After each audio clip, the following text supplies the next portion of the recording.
Is this thing on?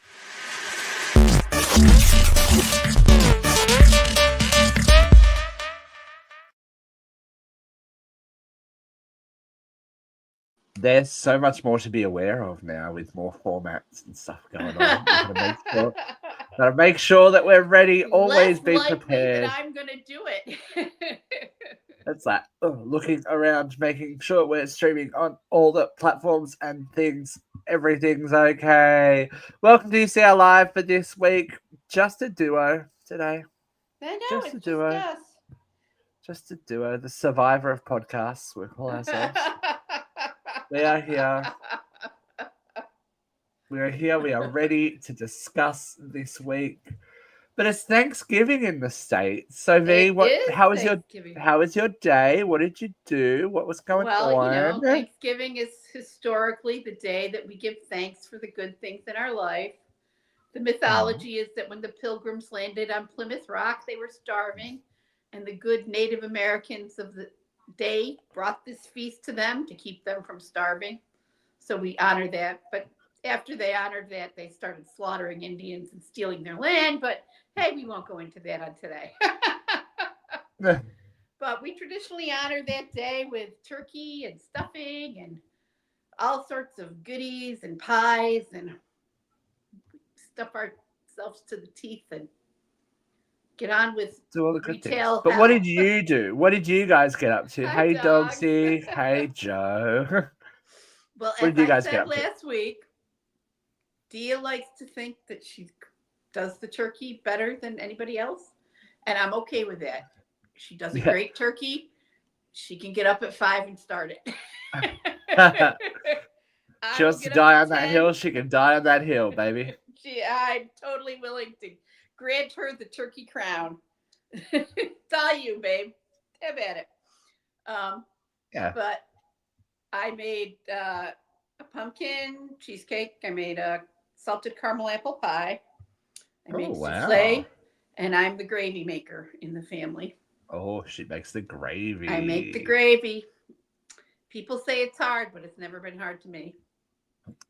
Especially if you just do it out of the box. Oh no, I don't do that.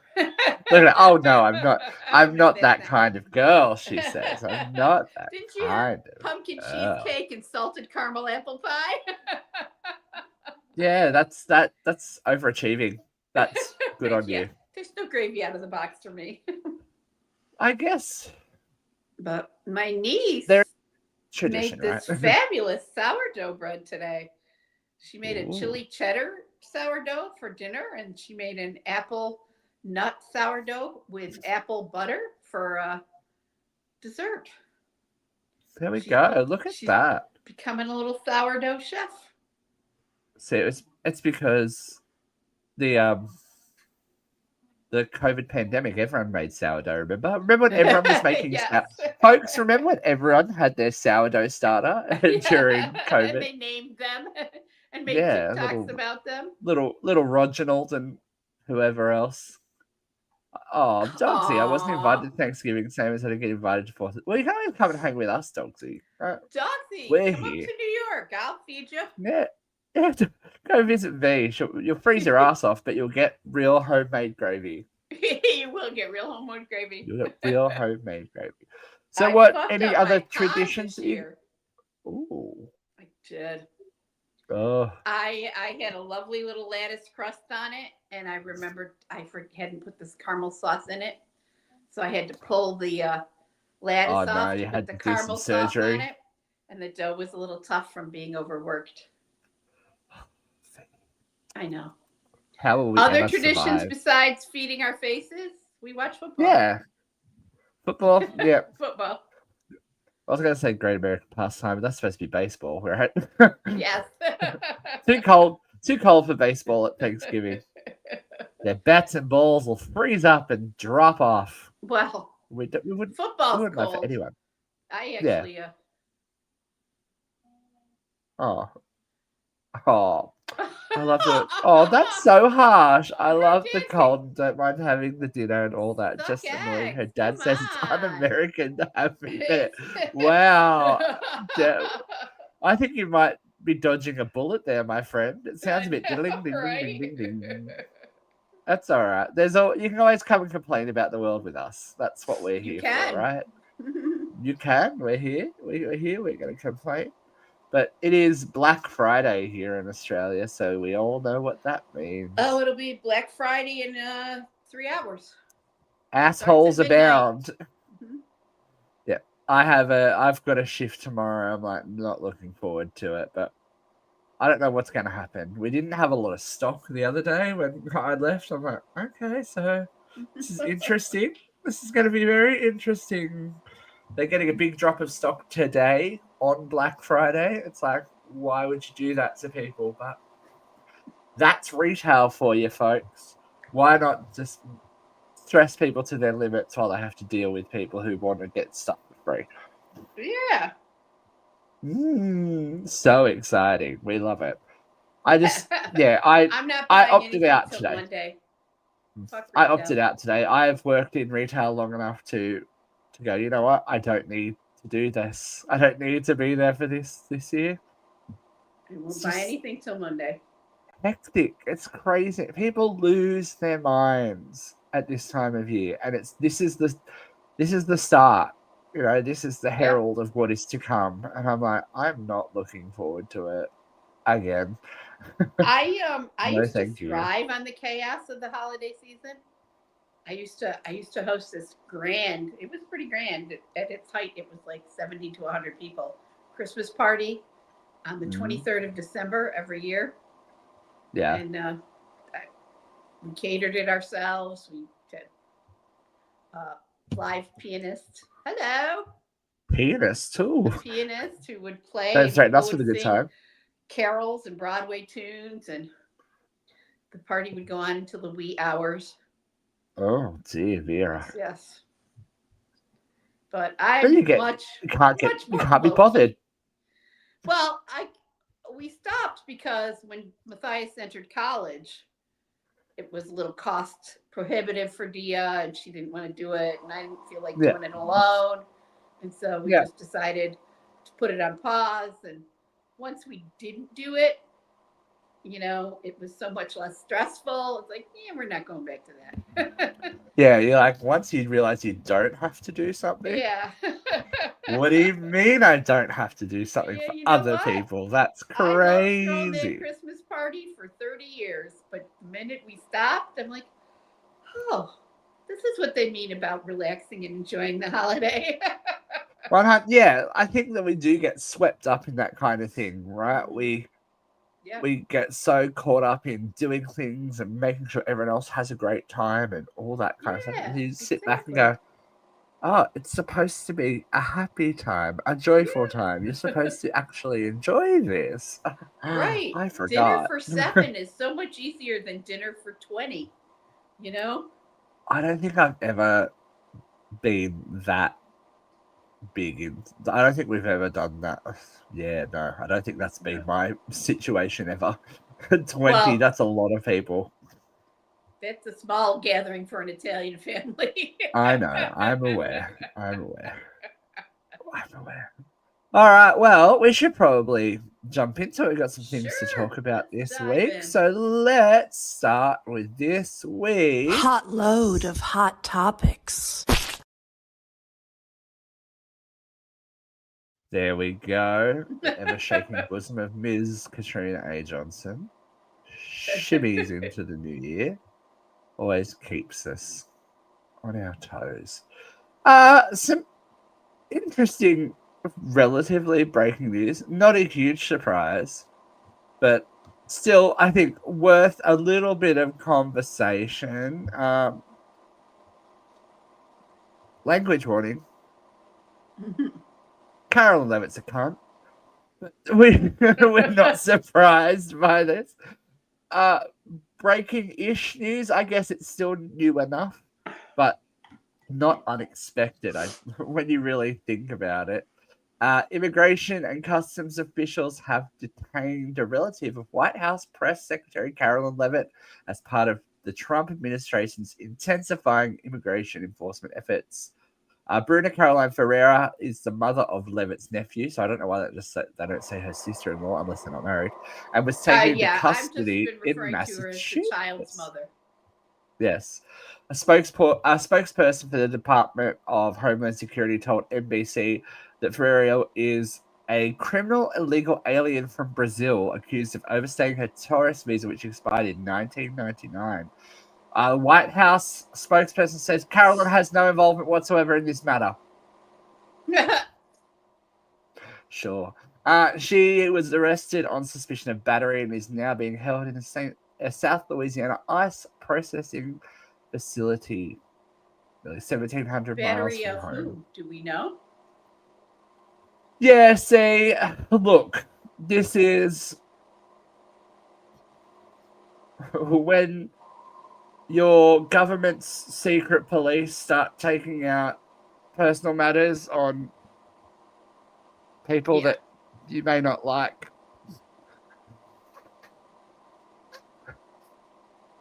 Smells a bit. It all feels a little bit, yes. You know, smells a little like that. Yes, but there is an unsubstantiated rumor, and I say that because I can't find it in a major news source, but I heard it from a very good friend who is usually fact checks very thoroughly before he says something. That Carolyn's brother turned the woman in himself. Custody dispute. Custody issues. And that perhaps is the source of the battery charge. You know? Yeah, see, this is the scary thing about all of this, when you can make personal issues federal and cause huge problems, not only for irreparable damage to the child. That child. I don't care if he's 2 or 20. I've not heard a thing about the child, but she is the mother of the child. You know, the child does exist. It is Carolyn's nephew. Scary though, like piss off the wrong people and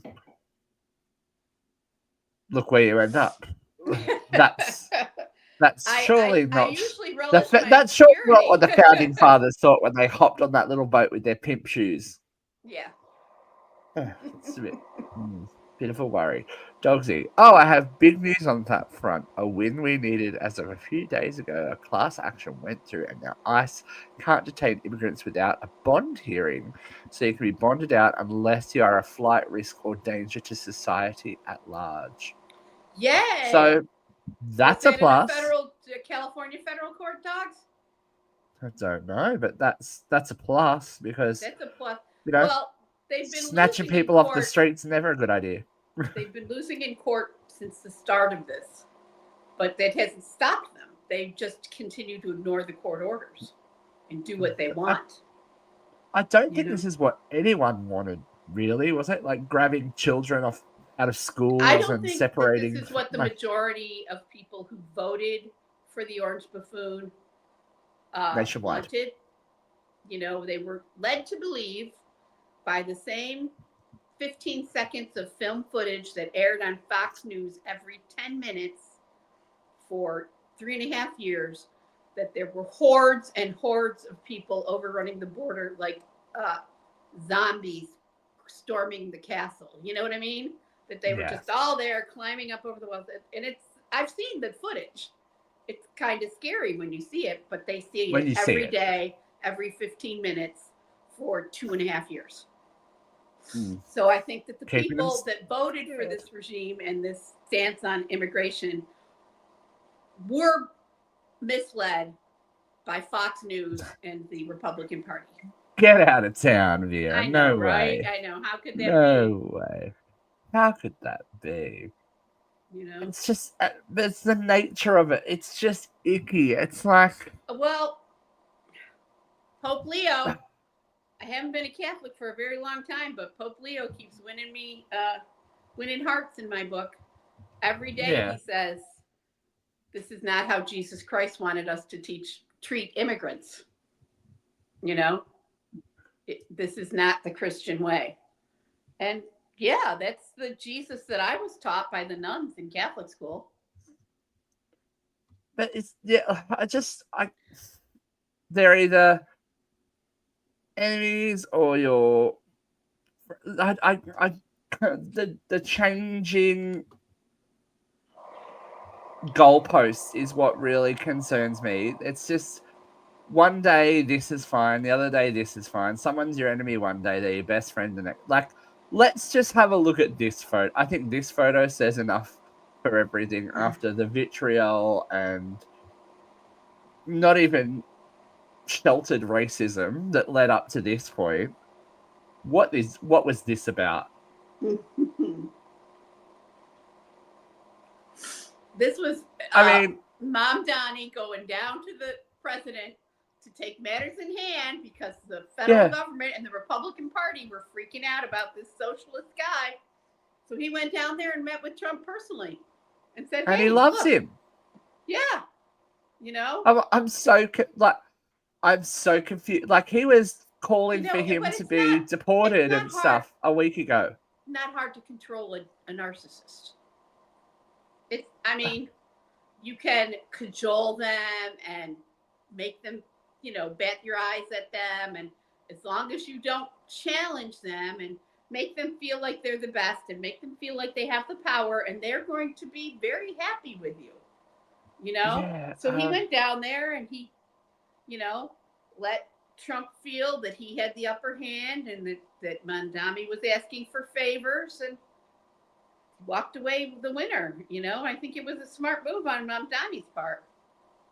But it's so ironic that we're talking about this so in-depthly when the root of the holiday today is that we immigrated to this continent and were received by the natives.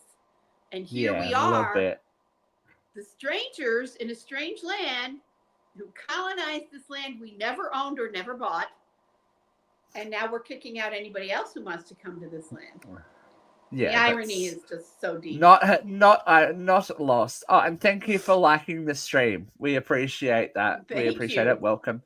Welcome. But yeah, it's just that whole exchange kind of blew my mind a little bit. I'm like, wait, you wanted him gone, dead, like fired from a cannon into the sun a week ago. York.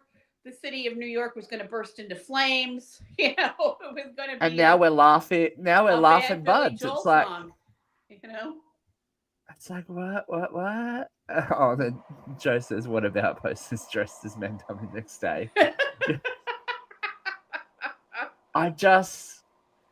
It's so hard to keep track, You're like, what do we do? Who is the enemy this week, and why are they the enemy? Hi, Lashana. How you doing, girl? Hey, how are you, dear? She's here. Yeah, it's just so confusing. But the part that breaks my heart is that you're talking about 250 years. Our 250th anniversary of the signing of the American Constitution is 6 months away, 8 months away, and you're talking about 250 years of consistent rule of law, following the Constitution. Yes, there have been fascists in there. Yes, there have been courts that have sided with the fascists. Yes, we've had a corporatocracy for a while. Yes, we've been flawed, but we did have a rule of law that the average person could access to protect them from corporate overreach and presidential overreach. And I'm so blown away by the fact that their compliance was only a gentleman's agreement and non-compliance is not punishable by death. It's like, isn't that the grandest form of treason, not complying with the Constitution? Oh man, calling for the death of your opponents and all of that kind of thing. It's like, really? Apparently, Nixon wasn't quite as much of a fascist as we thought. Yeah, look, you always think you're okay until you're not. Next, next. But look, there are signs of the. I just spilled orange soda. Sorry. Oh God. It's on nothing that can stain. there are Thank signs God. of the regime cracking. You know? Yeah, well, look at the approval ratings. They're not great, No, despite. they're 76% disapprove of his handling of the economy. 76%. That's more than 3 out of 4 Americans. Mhm. You know? And yet, And yet, yes. and yet. But we talked about this lady last week. I'm surprised, but Marjorie Taylor Greene, she's going. She's positioning herself for a run for something else. You think so? I think so. I think she's positioning Okay. herself to run for president. I mean, I think she's positioning herself to take over the Republican Party after this administration crashes and burns. Okay. I do think So it's going to Representative- crash and burn. I don't think they'll Yeah. ever get this far. Yeah. I Representative they've Marjorie gone Taylor farther than I Greene. ever expected, but they're getting resistance everywhere. Yeah, Marjorie Taylor Greene of Georgia, and loyal supporter and critic of Donald Trump, who has resigned from Congress. She posted a 10-minute video last week, literally a day or two after we talked about her on the show, saying that her sweet congressional district shouldn't have to endure hurtful and hateful primary against me by the president that we all fought for. I refuse to be a battered wife hoping it all goes away and gets better, she said. Seems like Marjorie Taylor Greene has drank the syrup of truth. Yeah, she's seeing things clearer.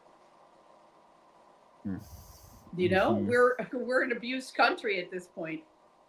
Well, there you go. As Doxy said, I believe it when I see it. She already says she'll run in 2028. I believe she's positioning herself for a run at the presidency. Just a gas spot. What would that be like, do you reckon? Well, if we can't elect a Democrat, I don't think we can elect Marjorie. Women all the space lasers, though. I know, all the space lasers everywhere. I'm so scared. I'm so are scared of the signs that space it's cracking. There, locally here, there have been some very conservative people who have said out loud that they feel like this president misled them. Well, that's a good sign, right?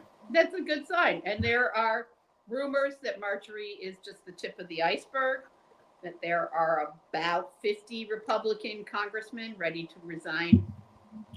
You know, I will believe it when I see it. I'm very hopeful and nervous about the state of our country every single day. But, you know. Newsom 28 is what I say. I love Gavin Newsom. You know, I really do. I think he has brilliantly stepped up against the president. He's certainly a catty little one, isn't he? Yeah. I'm like, you go, girl. Get those claws out. The tweets, they are classic. The memes. Yeah, she's good. She's good. Yeah. I was just thinking. It's just like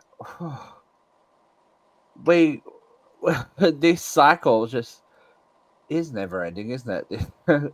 We've gone through a Trump presidency already in my time on the show, and we've done a post-Trump presidency. We're in the thick of it again, but we're also now looking towards the other side of it yet again. It's just like this never-ending roller coaster ride of hoping for some kind of stability that's not coming from anywhere. It's like, I understand the desperation, and I don't even live there, so I understand the desperation. It's like, what's next? And the choose your own adventure well, your book name that is came America. up today at dinner.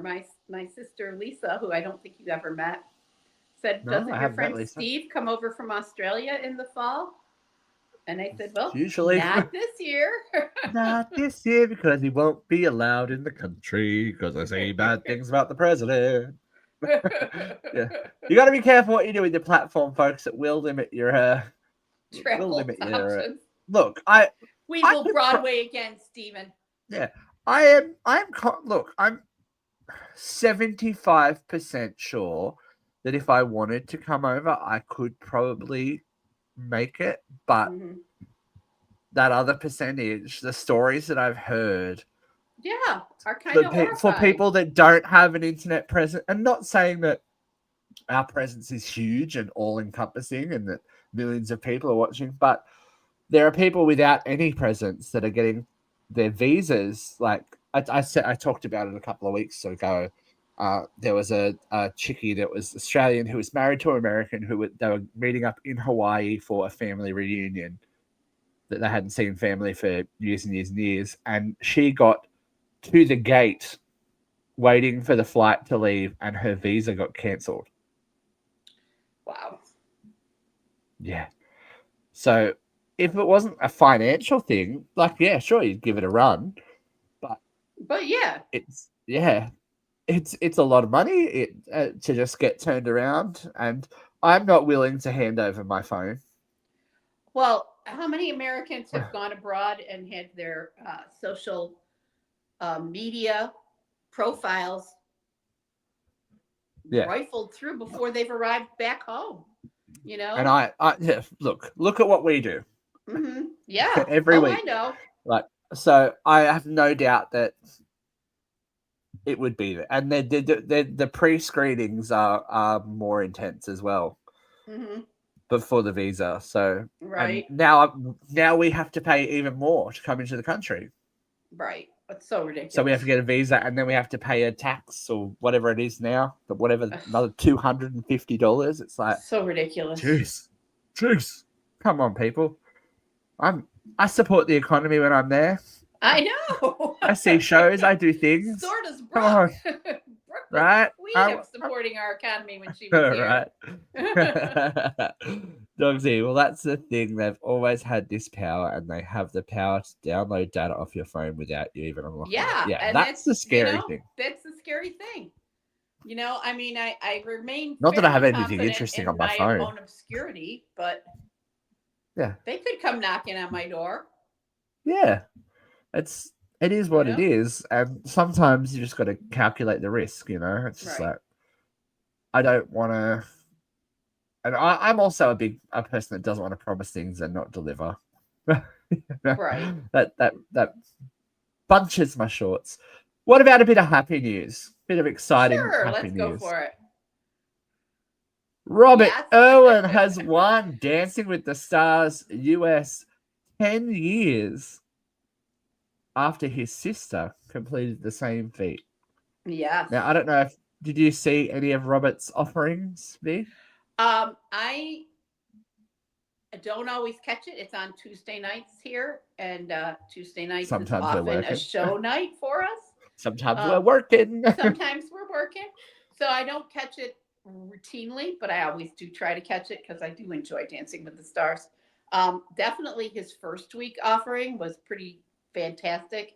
And you knew from that first week, the judges' comments that he was well on his way to being in the finals. You know, you can't guarantee the biggest thing for everyone is that he has performed at such a high level for the entire competition and not really received marks that reflect that. But my theory was that he was always going, like, I think that as soon as they saw him, they're like, he's gonna get to the final. So you can't give him a golden run because what kind of TV is that?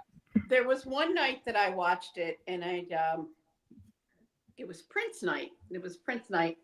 And 3 different couples did the Paso Doble to Prince songs. Yeah. You know? And in the other 2 couples, both of the male dancers were the professionals. And it's hard to lead. It's so much really hard, you know, as if he was the professional as well.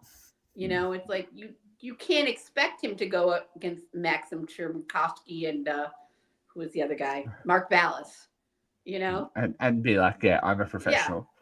Yeah. Because leading that kind of thing takes a confidence that is hard to muster up in however many days, hours that they do this.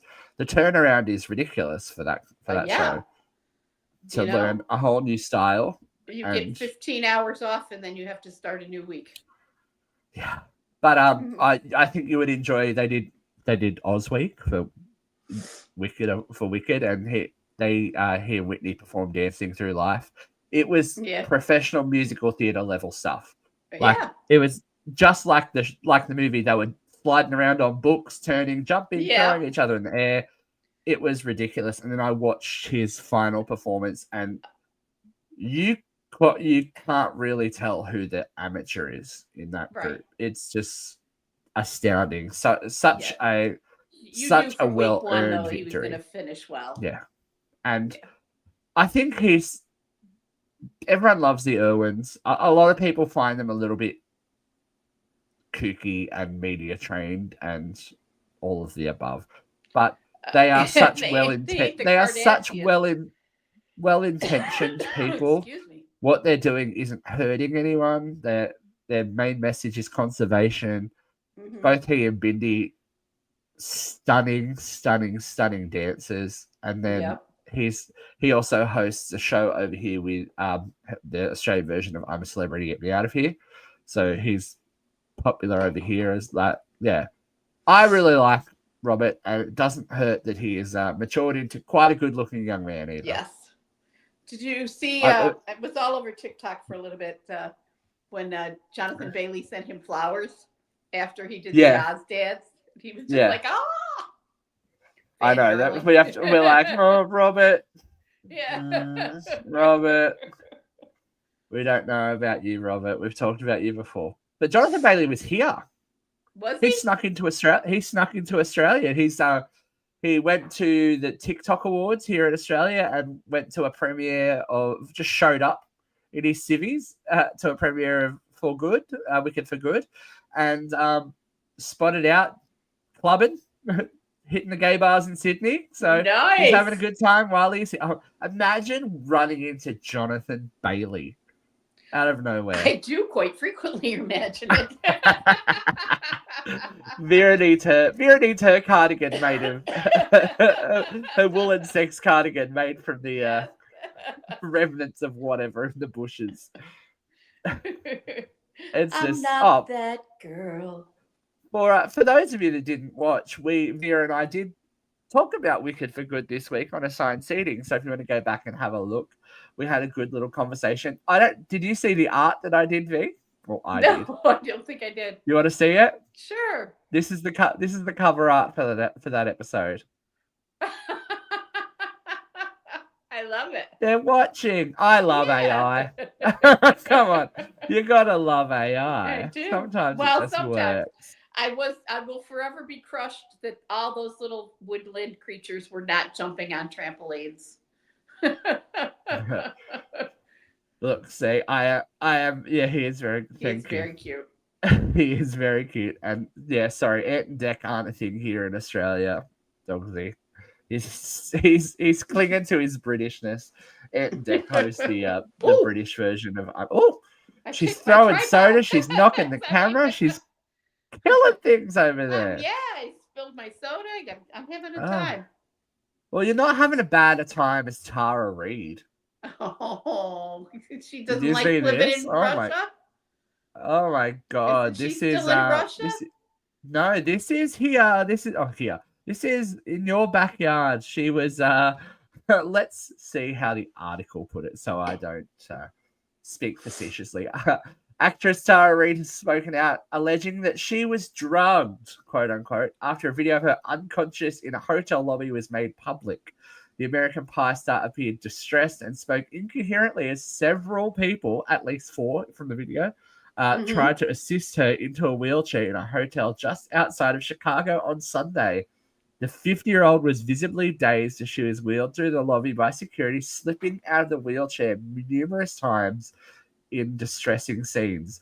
Reid alleges her drink was spiked at the hotel bar. The actress insists she only had 1 drink on the night and claimed that staff at the hospital told her she was quote unquote drugged. Reid has now filed a police report to determine what happened on the night. Apparently, she was also the people that have the footage and gave it to TMZ said she was standing around screaming, "Don't you know who I am? I'm a movie star." Oh, I do believe. Whoops. I thought she had moved to Russia. I thought she had decided that Well, Putin she's back. was a far better leader than Biden, and she was going, and darn the luck. She's back. But I also do think she exhibits signs of mental health issues and has for quite substance some time. abuse. And substance abuse is a abuse mental health issues. issue. I think, look, I have had my drink spiked before. Mm-hmm. You know, it has happened to me. I have had to be carried out of a venue down a flight of stairs, and you know, it was a very. She said that she woke up in the hospital. She remembers having the drink, and the next thing she remembers is waking up in the hospital, which is not dissimilar to what I have, like little glimpses of what happened, and mine just happened to be that I bought 5 drinks at it back in the day. Back in the early 2000s, when you could buy 5 drinks at a time and be like, grog monster. And I left them sitting on a table behind us while we danced. Well, so I came of age at a time where there was a bar in Syracuse that had 4 for 1 ladies' night. 4 for 1. Yeah. That's good. That's scary when you think about the young women that were probably taken advantage of. Right. What did they put? Yeah. Look, yeah, it was interesting. Like, I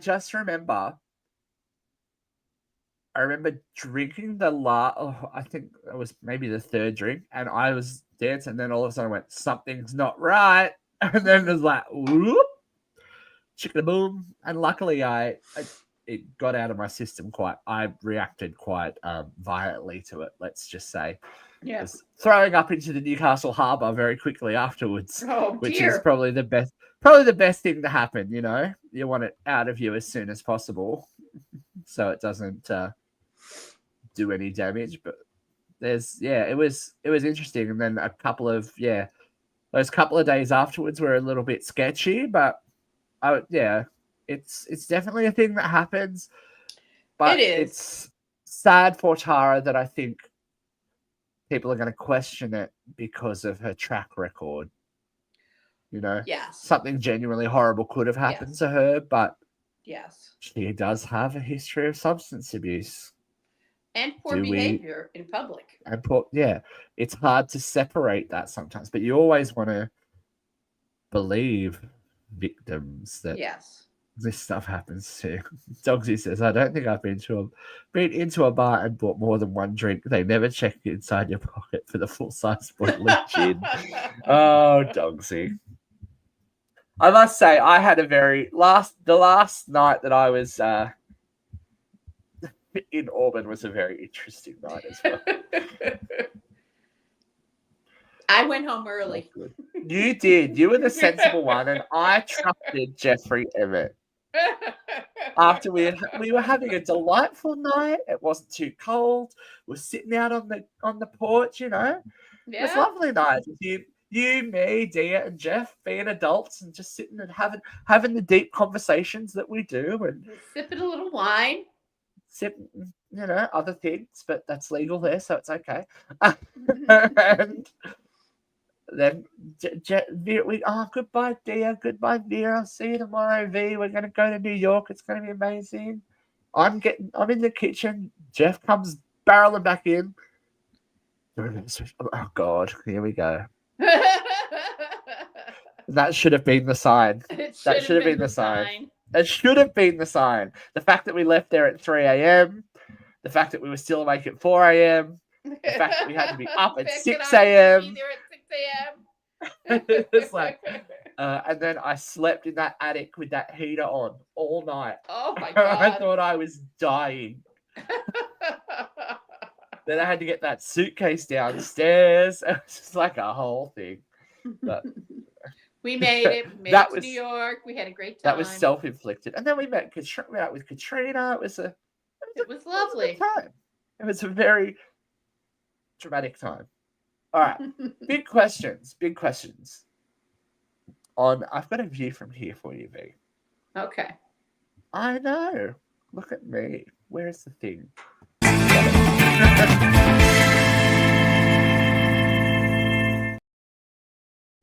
this post has been going a little bit viral all over the internet, but I wanted people's thoughts on this. Those of us watching, for listening, what not watching, it's an Applebee's receipt that says, "Sorry, no tip. I got bills and child support." Fuck you! Don't go out to dinner. Right? Okay. So now, if you've got so many bills and so much child support, buy a couple of boxes of macaroni and feed your fucking self. right. And because when you investigate that bill a little bit further, you will see that it is one person and it is $45, nearly $50 worth of whatever that they purchased for themselves as a solo diner at an Applebee's. So come on, not the highest caliber, but we can see why your wife possible. left you.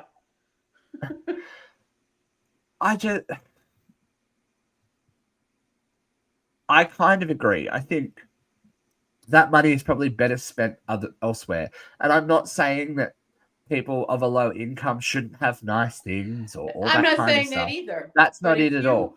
Are but going you don't out to dinner, anticipate that you need to tip because that is the standard in this country. Servers get paid a lower minimum wage, and it hasn't been adjusted since the 70s. I believe it's $2.85 an hour. If they don't have tips, there is not a soul on this planet who can live on $2.85 an hour. Well, maybe on the planet, but not in this country. You know, but even we didn't dine out a lot when I was a kid. But when my parents split, my mom remarried, and my stepfather, Sam, was adamant that when you go to a restaurant, if you don't have money, then you eat less and tip more because the servers are working hard, you know, and that's how I was raised. I love that. I think that's great. If you don't have money, then you eat less and tip more. You know, I'm not saying don't go out to eat. God knows that's not what I'm saying. I think that if somebody wants to spend their food stamps on birthday cake for a special birthday or a steak for a special birthday, that's none of my freaking business, you know? And if this man genuinely has bills to pay, I'm sorry for him. But you don't take that out on the person who just waited on you for an hour and a half, you know? Right. And it's part of that icky caste system kind of thing where because someone's serving you they're less than. It's it's gross. And I was a waiter for a long ass time. Like I've been there. Service after college. Well, I was even, you know, though I worked here in Australia, it wasn't the greatest money in the world. So when somebody tipped you, it helps. As stupid as it sounds, every little bit helps. And if you are giving somebody exceptional service, then you deserve to be compensated / rewarded for it. I've walked out of places with hundreds of dollars at the end of the night because I was good at my job, you know? And I think that's, if people are good at their job, they should be rewarded for it. And this is a big thing that I said in the comments. We've also got to realize that a lot of these places where people work, they have to split those tips between bus boys and dish people and the back of house. Yep. I don't agree with that either, though. Like, if you want to tip those people, you should tip those people. It depends on the restaurant structure. If the back of house, if the front of house, if they're all making $2.85, then you should split tips.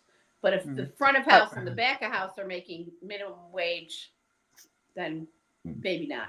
But like I said, servers' wages have been artificially suppressed in this country for 50 years under the assumption that they're making a 20% tip. So if you don't pay that 20%, that person's not going to make their own rent or their own bills, you know? And I will always tip. Even here in Australia, I will always tip if the service is good.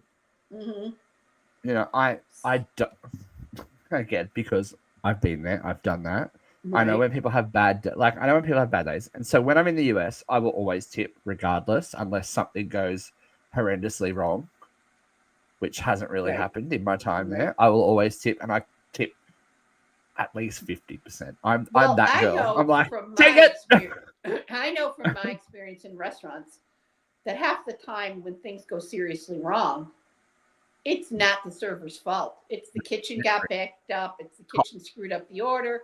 It's the kitchen got out of sync and the order got shit. Or another waitress picked up your steak, and even though they put it in after, that kind of stuff happens all the time in a restaurant.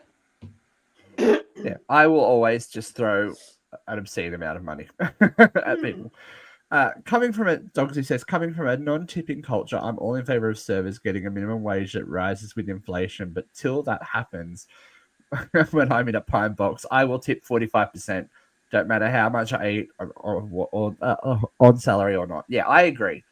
I feel like if you're going to go and expect those people's time and effort, and yes, it is their job. It is their job. We're not going to go. People get on their part of their high horse and go, job well, they're is doing their receiving job. tips. 100%. I Part will of their jobs is receiving tips. usually tip 50% of the bill. Like that's just what I do. Like that, I could go to a gas station and eat a burrito or something, but I've chosen to go out. I've chosen to put myself in their hands, and their effort should be rewarded. I think that the people that have a problem with this are usually the people that have never worked in the industry. Yes, and there are also people that were raised in a restaurant. Well, not in a restaurant, but in the culture, in a restaurant culture. One of the people that I worked for was the Mazzio family here in town, and Dorothea Mazzio very famously said, "You don't teach your children how to behave in a restaurant when they're teenagers. That kind of socialization starts when they are children, and you have to teach them." We had this conversation when we talked about raising kids a couple of weeks ago when Dia was a guest on the round table.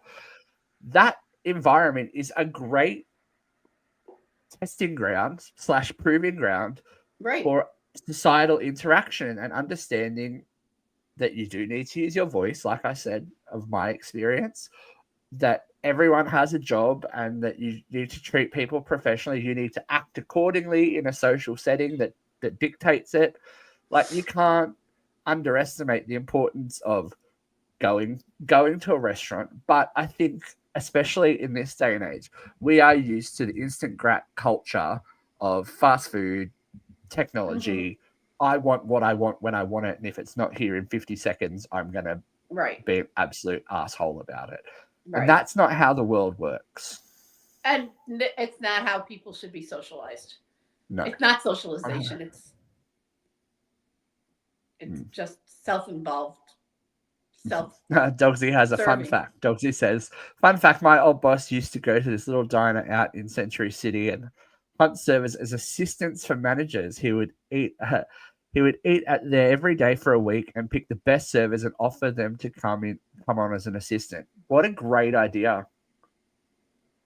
Yeah. What a great idea. Agree. Because if somebody's willing to work hard for you at that minimum wage and make sure that you're having a good experience and that you're looked after, that speaks volumes for their... It takes time management. It takes a lot of skill to be a good server. Yeah, to make it look easy, it takes a lot. And when you do hit that rhythm, that's what a couple of my very longest friends, we all worked together at the restaurants that I worked at.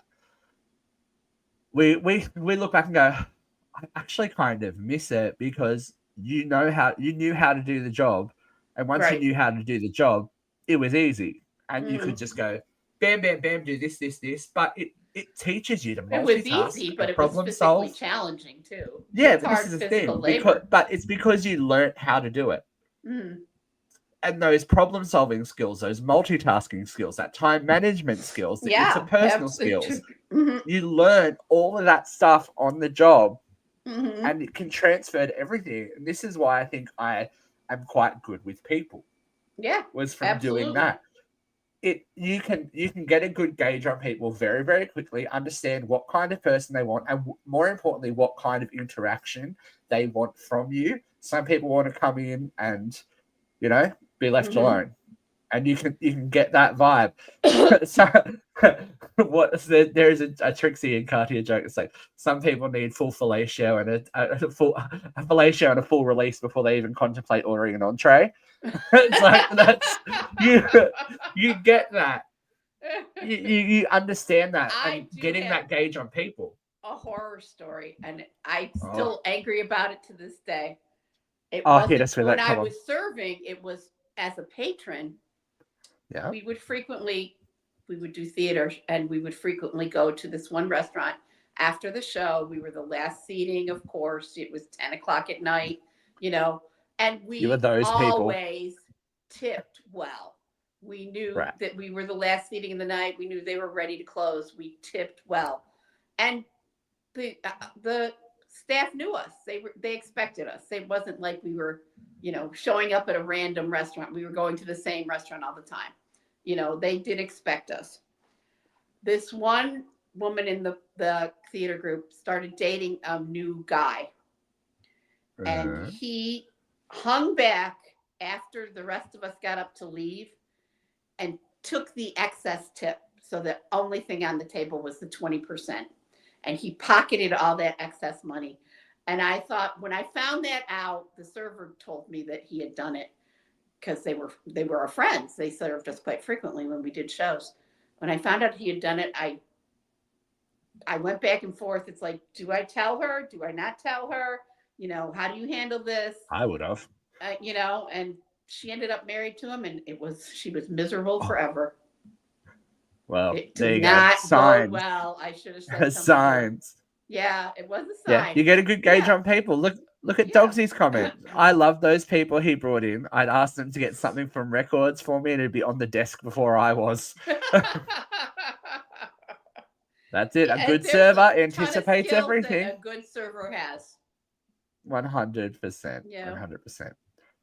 Well, a skill that our friend Vera has is getting quite hot and bothered, and she's going to be hot and bothered about professions again this week. Yeah, got a good through line. We're coming at it again. Got a good through line this week, V. Okay, ladies and gentlemen, Steve, it is like that time. I know, right?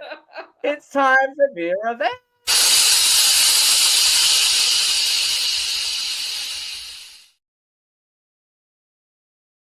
Okay, Miss V, here we go. 3, 2, 1, event. As many of you may know, and some of you may not, because we do air outside the U.S. and different places all over the world. This week, our beloved presidential administration decided that they were going to declassify several professions and make them non-professional degrees from here on out. And the professions that they are declassifying are nursing, social work, teachers. There may be a few more in there, but those are the three major ones that I know of. The thing that's remarkable about this is that they are all predominantly female-driven industries. They are all mandatory reporters of child abuse, and they are by and large unionized professions. So you can see that the thrust of the matter here is to dehumanize or defund women, defund the educational opportunities that they have to get advanced degrees in these fields, to devalue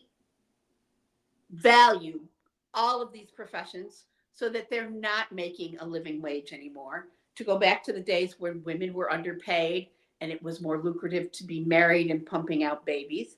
And the woman who wrote this particular part of the Project 2025 agenda did state very clearly in her penmanship or her essay that the purpose of this was to make women more likely to have children and to continue to further the white supremacy and have white babies, which is icky and gross all by itself. But there are darker horses here, darker forces as well. By declassifying these professions, you limit the amount of pay that they're going to get. You eliminate the amount of funding that helps them access education.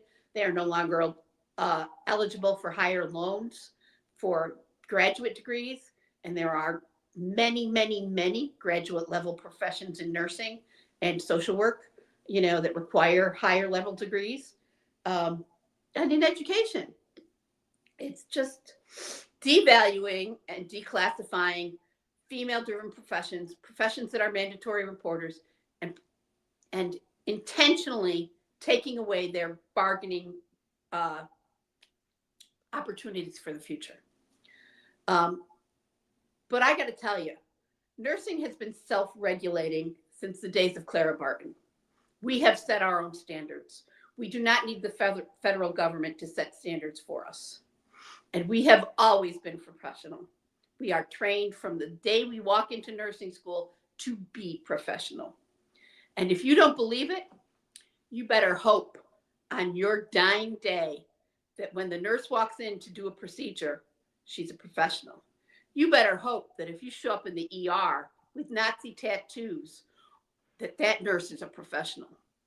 You better hope that when you come into a hospital and start throwing around racial slurs or disrespecting the people in the hospital, that nurse is a professional.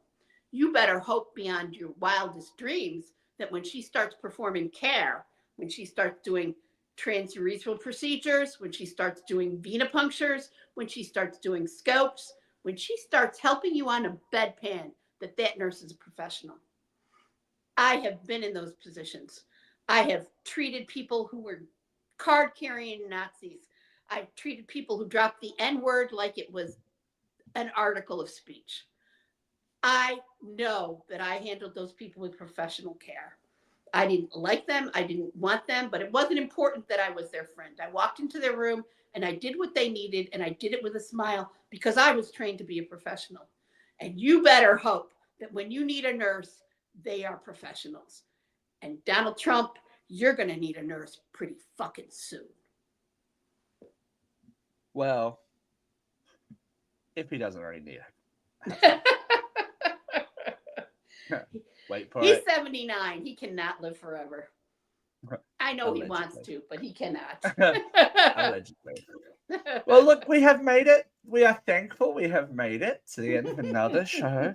We're going to be hitting the silly season as of next show. As of Tuesday, it'll be December. So we'll have some holiday themed offerings coming away. As of course, we will always have UCR Live ready to deliver the pop culture and politics and all the good things. But as is tradition, before we leave today, I do have one thing to say. Wait! We cannot break bread with you. You have taken the land which is rightfully ours. Years from now, my people will be forced to live in mobile homes on reservations. Your people will wear cardigans and drink highballs. We will sell our bracelets by the roadside, and you will play golf and eat hors d'oeuvres. My people will have pain and degradation. Your people will have stick shifts. The gods of my time have spoken. They said, do not trust the pilgrims, especially Sarah Miller. And for all of these reasons, I've decided to scalp you and burn your village to the ground. Happy Thanksgiving, y'all. Next week. Bye. Bye.